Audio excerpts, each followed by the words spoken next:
والصلاة والسلام على من لا نبي بعده۔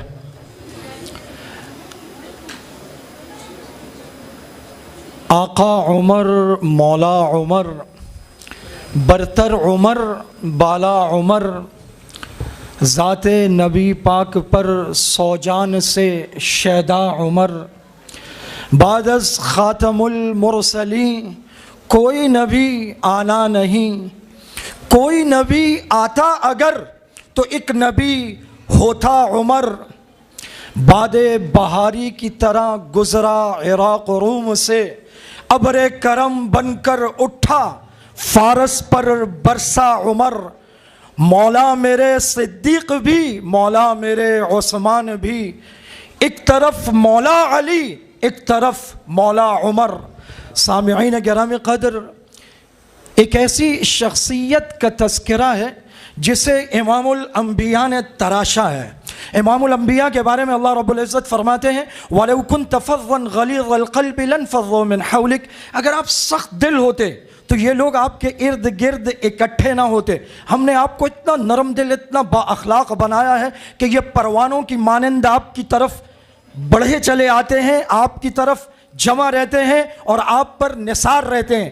حضرت عمر رضی اللہ تعالیٰ عنہ کو آپ صلی اللہ علیہ وسلم کے فیض صحبت نے ایسا بنا دیا تھا کہ آپ نے 2 اونٹ دیکھے پلے ہوئے تنو مند۔ آپ نے کہا مدینہ میں ایسے اونٹ تو نہیں ہوتے، کس کے ہیں؟ انہوں نے کہا آپ کے بیٹے کے ہیں۔ بلایا، یہ کہاں سے لیے؟ انہوں نے کہا بازار سے خریدے۔ اتنے پلے ہوئے کیسے ہیں؟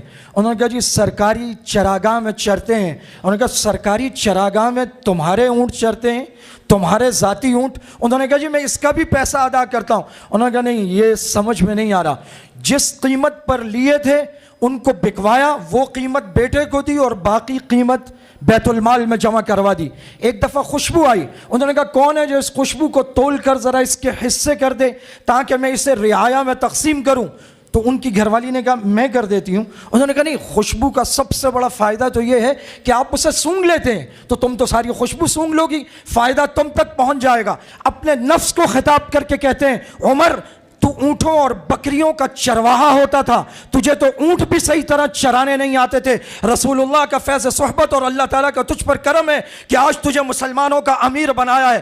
وہ شخص جو بیٹے کے لیے، بیوی کے لیے، اولاد کے لیے اور اپنی ذات سے بھی اوپر اٹھ جائے، یہ نبی کریم صلی اللہ علیہ وسلم کا فیض صحبت اور آپ کی تربیت کا اعجاز ہے۔ پھر وہ شخص ایسا ہو جاتا ہے کہ اگر وہ نیل کو خط لکھے تو دریائے نیل چل پڑتا ہے۔ وہ شخص ایسا ہو جاتا ہے کہ وہ میدان جنگ میں ہزاروں میل دور سے بیٹھ کر مسجد نبوی سے آواز دیتا ہے یا ساریۃ الجبل۔ اس کا عدل، اس کا انداز عدل، اس کی حکمرانی اس مقام کو چھوتی ہے کہ شیرخوار بچوں کے لیے وظیفہ، بزرگوں کے لیے پینشن، اور وہ لوگ جنہوں نے ساری کی ساری زندگیاں اسلام کے لیے کھپا دی، ان کے لیے الگ وظیفے، مساجد میں چراغ، مساجد کے لیے امام، مؤذن، خادم، جگہ جگہ مساجد، جگہ جگہ ڈاک خانے، جگہ جگہ چھوٹی چھوٹی چھاونیاں، وہاں پر فوجیوں کا قیام، پولیس کے محکموں کا قیام، زمین کی پیمائش اور جگہ جگہ کنویں کھودنے کا انتظام۔ حضرت عمر رضی اللہ تعالی عنہ نے جو اقدامات کیے،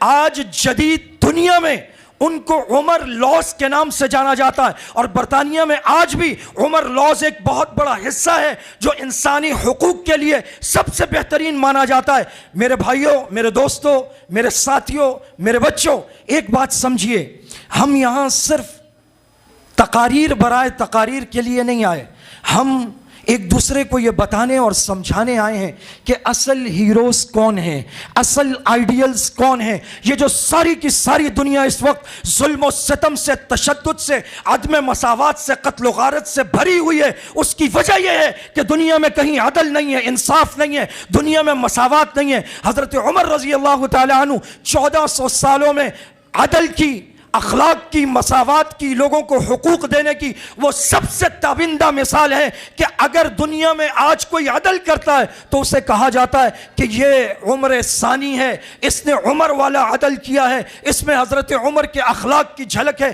ہم آج ایک دوسرے کو یہ بتانے اور سمجھانے آئے ہیں کہ جیسے حضرت علی کرم اللہ وجہ، حضرت عثمان، حضرت ابوبکر، حضرت عمر، عشرہ مبشرہ، نبی کے سارے صحابہ جن کی تربیت امام الانبیاء نے کی تھی، یہ سارے کے سارے اصل ہیروز اور آئیڈیلز ہیں. اگر ان کے طرز زندگی پر چل کر ہم آگے بڑھیں گے تو بلا شک و شبہ ہم زندگی میں کامیاب ہو سکتے ہیں.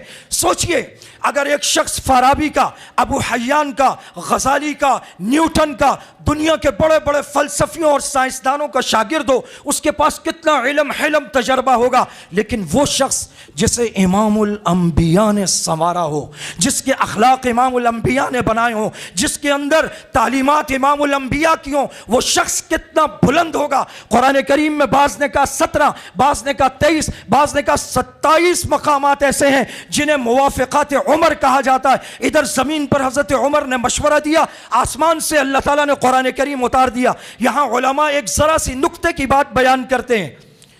قرآن کریم تو لوح محفوظ میں ہزاروں لاکھوں سال پہلے سے محفوظ تھا، تو حضرت عمر کے مشورے پر 23 مقامات پر قرآن کیسے اترا؟ تو علماء یہ لکھتے ہیں، مفسرین یہ لکھتے ہیں کہ وہ ہزاروں لاکھوں سال پہلے اللہ تعالیٰ نے لوح محفوظ میں لکھ رکھا تھا. آپ صلی اللہ علیہ وسلم کے فیض صحبت سے حضرت عمر اس مقام پر پہنچے کہ جو اللہ تعالیٰ نے ہزاروں لاکھوں سال پہلے لکھ رکھا تھا، زمین پر وہ مشورہ آپ صلی اللہ علیہ وسلم کو حضرت عمر نے دیا جو اللہ نے پہلے سے طے کر رکھا تھا. جب انسان انبیاء کی صحبت میں بنتا ہے تو پھر وہ کائنات میں سب سے ممتاز ہو جاتا ہے. یہی وجہ ہے کہ پوری کی پوری کائنات، تابعین، تبع تابعین، اولیاء اللہ، صلحاء، اتقیاء، اسقیاء، شہداء، مجاہدین، سب کے سب مل کر ایک صحابی کے برابر نہیں ہو سکتے. کیوں کہ ہر صحابی کے بارے میں اللہ رب العزت نے فرمایا والسابقون الاولون من المہاجرین والانصار والذین اتبعوہم باحسان رضی اللہ عنہم ورضوا عنہ. اللہ ان سے راضی ہو گیا، یہ اللہ سے راضی ہو گئے. ان سب کے بارے میں کہا اولئک هم الراشدون، رشد و ہدایت کے مینارے ہیں. اولئک هم الفائزون، بلند مقام پر فائز ہیں. اولئک الذین امتحن اللہ قلوبهم للتقوی، یہ وہ ہیں جن کے دلوں کا امتحان اللہ نے تقوی میں لیا ہے. اور اللہ تعالیٰ نتائج کا اعلان فرماتے ہیں لہم مغفرۃ ولہم اجر عظیم. اللہ تعالیٰ فرماتے ہیں یہ وہ لوگ ہیں ان کے دلوں میں ہم نے ایمان کو راسخ کر دیا ہے.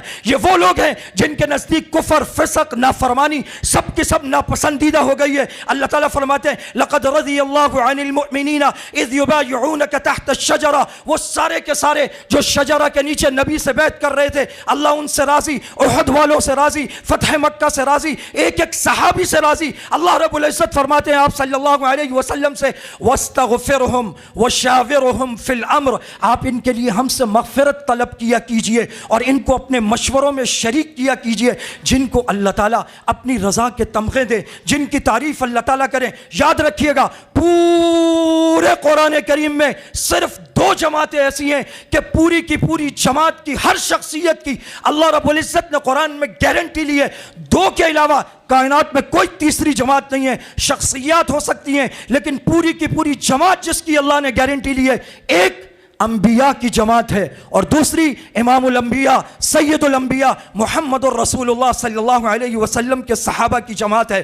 تو یہ شخصیات جب ہم ان کو آئیڈیلائز کریں گے تو ہمارے معاشرے بہتر ہوں گے، ہمارا اخلاق بہتر ہوگا. اور سنیے، کسی کو ماننا دین ہوا کرتا ہے، کسی کو نہ ماننا بھی دین ہوا کرتا ہے. ہندو 1 لاکھ 1 کروڑ دیوی دیوتاؤں کو مانتے ہیں، دین ہے. یہودی حضرت موسیٰ کو مانتے ہیں، عیسیٰ کو نہیں مانتے، دین ہے. عیسائی حضرت عیسیٰ کو مانتے ہیں، ہمارے پیارے آقا صلی اللہ علیہ وسلم کو، تب بھی دین ہے، مذہب ہے. ماننا بھی دین ہے، نہ ماننا بھی دین ہے. گالی دینا کبھی دین نہیں ہوا کرتا. ماننا مذہب ہے، نہ ماننا مذہب ہے، لیکن کسی کو گالی دینا، برا بھلا کہنا، یہ اخلاقیات سے ماورا بات ہے، یہ دین نہیں ہو سکتا. ہمیں اس دنیا کو انداز عمر پر ایسے عدل، حکمرانی، مساوات، اخوت اور برداشت کے فلسفے سے بھرنا ہے کہ سب ایک دوسرے کی عزت اور احترام کرنے والے اور ایک دوسرے کے مذہبی شعائر کا احترام کرنے والے ہوں. میں نے بہت خوبصورت تقاریر سنی ہیں. مجھے افسوس ہے کہ میں اس وقت موجود نہیں تھا جب انگلش اسپیچز یہاں ہو رہی تھی. ہوگی. جتنے بچے میں نے اردو میں سنے, میرا دل کہتا ہے یہ نونہالان وطن اگر ہمارا مستقبل ان کے ہاتھ میں ہے, انشاءاللہ بہت محفوظ ہاتھوں میں ہے. آپ سب کے سب شاندار ہیں, آپ سب کے سب شاندار ہیں, آپ سب کے سب ایسے ہیں, نہ سماعتیں آپ سے ہٹتی ہیں, نہ نظریں آپ سے ہٹتی ہیں. آپ پھول ہی نہیں, گلدستہ ہی نہیں, پورا چمنستان ہے. اللہ تعالیٰ اس چمنستان کو مہکتا رکھے. وآخر دعوانا ان الحمدللہ رب العالمین.